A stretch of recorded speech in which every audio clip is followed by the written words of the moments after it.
Yo, what's up, you guys? So m.o.a.b today is with the striker, and I'm just coming off my Model 1887 commentary, and I'm a bit crazy in that commentary. I don't know what's gotten into me, man. Maybe something I ate or something I drank, probably. Anyway, actually, that gives me a good idea now. I might actually do a commentary in the future while I'm drunk. I don't know. What do you reckon? Would you like to hear that? Would you think it'd be interesting? I mean, I think it'd be interesting. Who knows? I might say things I don't want to say, but we'll see. Anyhow, so yeah, look, Model 1887 was pretty freaking annoying. Striker wasn't at all. Striker was easy. I already had gold on Striker, and I love this gun. It's like insane. Um, but yeah, look, in a little bit, I will actually show you a. There's a section in a little bit where I'm just shooting, like randomly, and you're probably thinking, well, what the hell? Why am I just shooting into the wall? There's actually a very good reason for it. Look, recently I made a video that has, I think, 7 or 8 tips or so on how to get better at the game and how to improve your kill death ratio. And one of the things I mentioned, actually that video is incomplete. I completely forgot to mention about using Wii MOAB instead of classic controller, which is like a huge way of getting better at the game. Some people will disagree, but you know, I find personally that I've used both, okay, both classic controller and Wii MOAB. Personally, I find Wii MOAB's better. Because you just can't do stuff that you can do with the classic controller. Anyway, I've gone over this a million times, so I won't say it again. But yeah, some stuff was left out. I might even do just like a version 2, so how to get better, more tips on how to get better, or something, more brain training or something, like Nintendo style.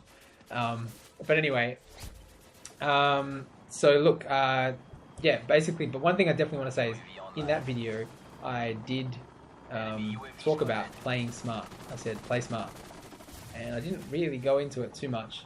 Anyway, this is the bit here. I think it's when I drop a claymore down, and should be soon. This guy dies.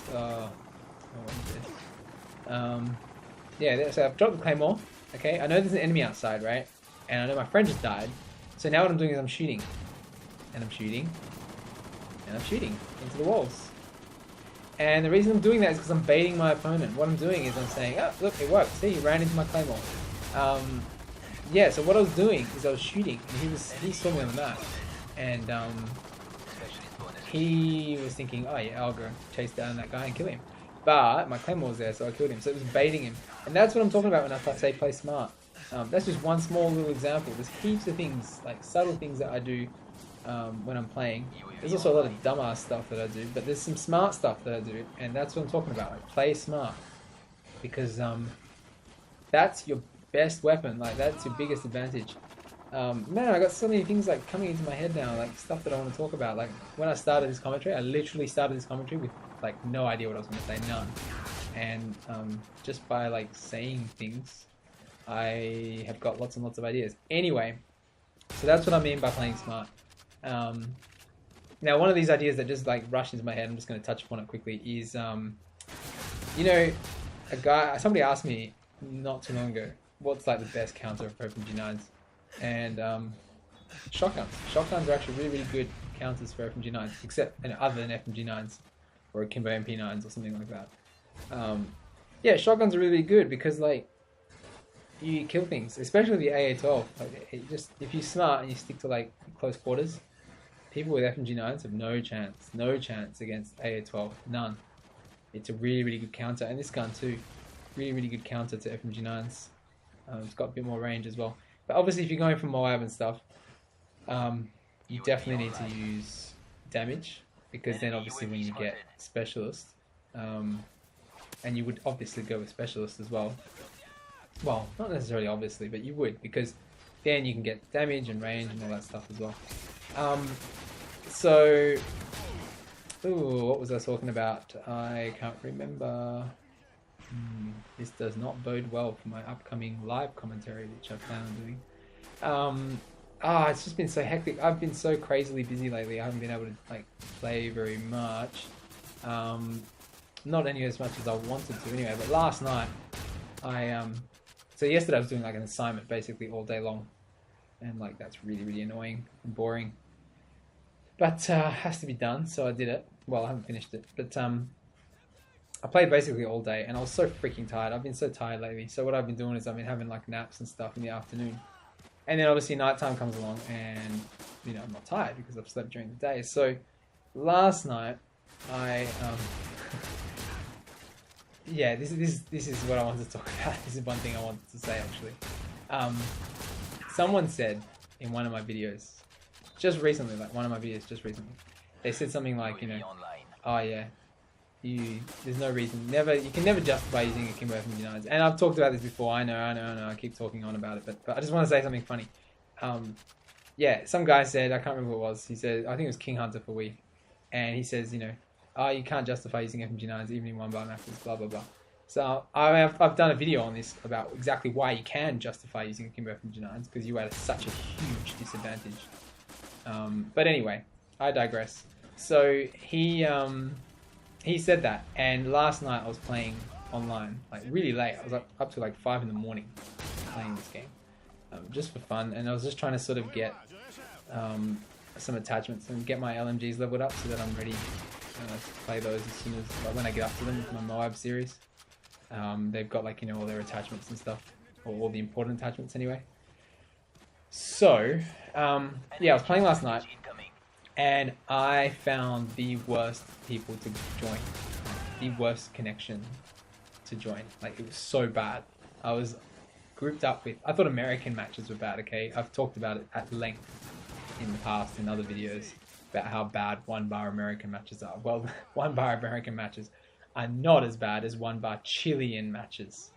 Okay, Chile, by the way, if you guys don't know, and I understand that some of you guys are quite young, so you might not know, is in South America.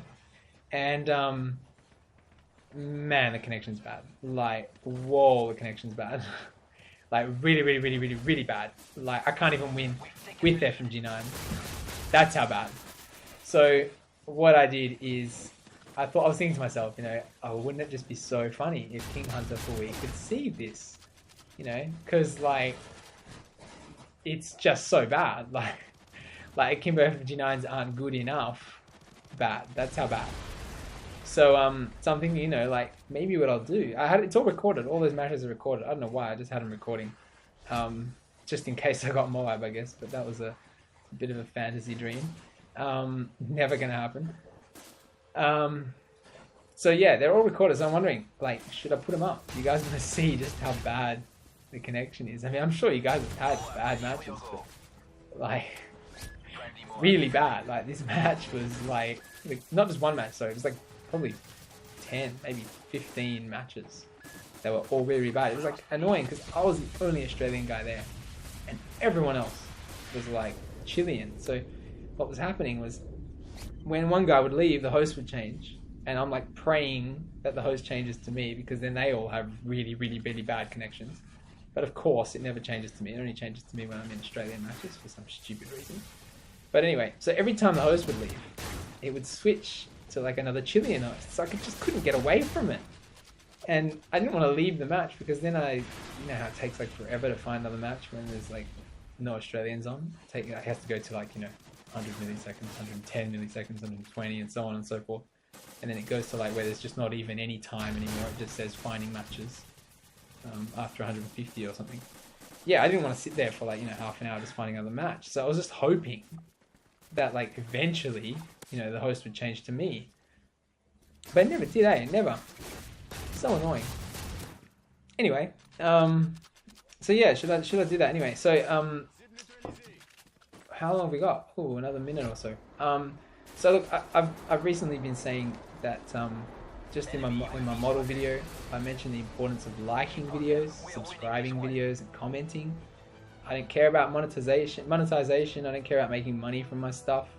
I don't do that. I don't do this for money. I do this for fun. I do it for you guys. Like, you know, hopefully you guys can enjoy and watch and learn.